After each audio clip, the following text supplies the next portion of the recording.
line is getting better. Yeah. Failure. How many of you guys have experienced failure in a debate or argument? Woo! Over the last few weeks, we have researched some of the greatest minds in history and the ways that they argue. And these argumentations are ontological, arguing with postulates, and judicial arguing. Through the brief look in history, we will try to equip you with valuable information and quick and easy ways to prove your point. Here's my colleague, Josh Harvey, that will be telling you about Augustine.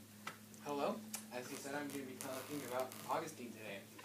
Well, I want to start out with just introducing Augustine. Augustine was a very influential church father during the 3rd and 4th centuries in northern Africa.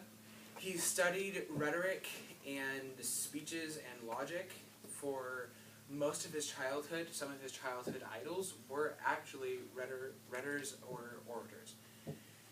He was extremely influential in his writing. He didn't do a whole lot of speaking. He has 1 or 2 sermons to his name, but other than that, it's mostly just writing. He was extremely popular towards the end of his life, and he wasn't put into the College of Saints until the early 1000s, and then in the Western Church and in the Eastern Church, he wasn't put into the college until the 1980s. Even though he's fairly influential even in the Western Church and the Eastern Church. So I want to start out by discussing the ontological argument, which he only used once or twice, but it is one of his most popular contributions for modern philosophers. The ontological argument is an argument that starts out by saying that there is a God and ends by saying that there is a God. It's essentially a 1 to 2 sentence argument or assertion, which the only conclusion is there's a God. Austin, do you know if there's a God? I don't know. How can you prove that there is? A being that which no greater being can be conceived.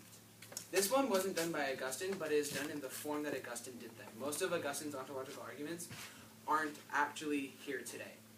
This ontological argument was done by St. Anselm of Canterbury in the 11th century, who studied Augustine incessantly. So, as we said, it's a being that which no greater being can be conceived.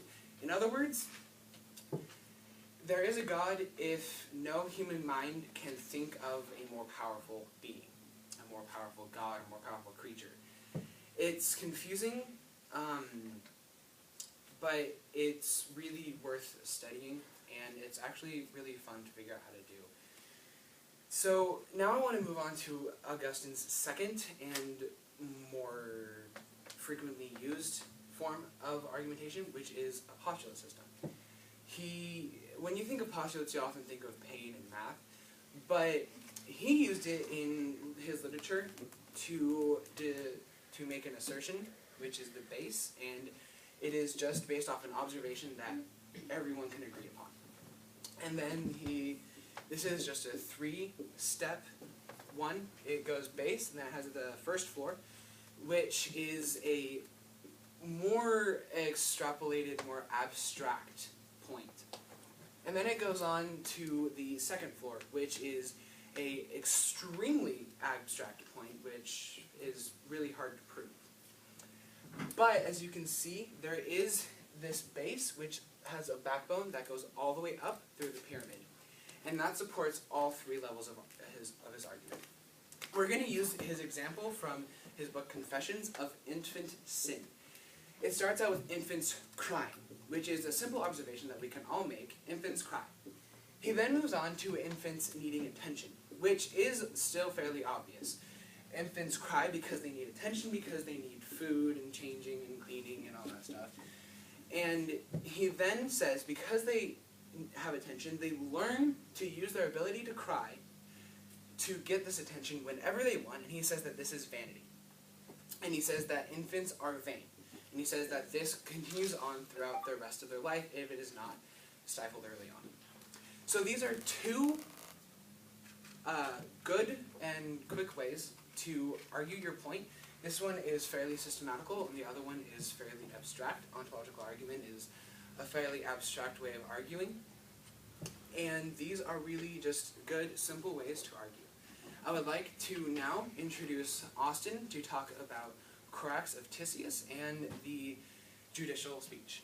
Yes, Corax of Tisius, he helped develop the judicial speech much further, and it was very important in that day because it was in the pre-Christian era, and so you would be using it on a daily basis to just have arguments with random people about Christianity.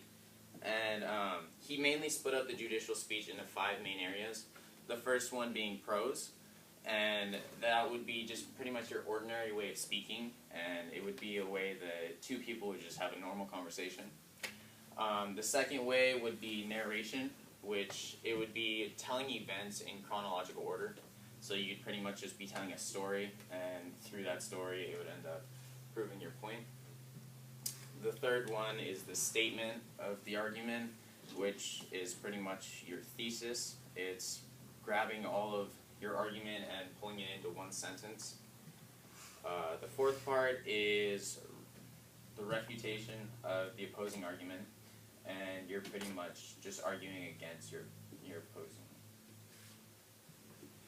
And then the summary is pretty much the most important part, because there's quite a few people that don't actually pay attention during a speech, and they'll end up forgetting parts of it. And so the summary is a huge part because it'll help remind those people that either weren't paying attention or that forgot the specifics that you brought up. These are 3 clear, concise, and effective ways to present your argument and to argue it effectively. These are 2 of the greatest minds in history that have had a huge and very lasting impact, even on our thought today. We suggest that you use these in an argument because they are quick and effective, and they are concise, and as you can see, there is a clear train of thought in both of them, and in the ontological argument it's just fairly abstract. And they really just help you to do well and to avoid failure. I'm Josh. And I'm Austin. And this has been the Josh and Austin Show!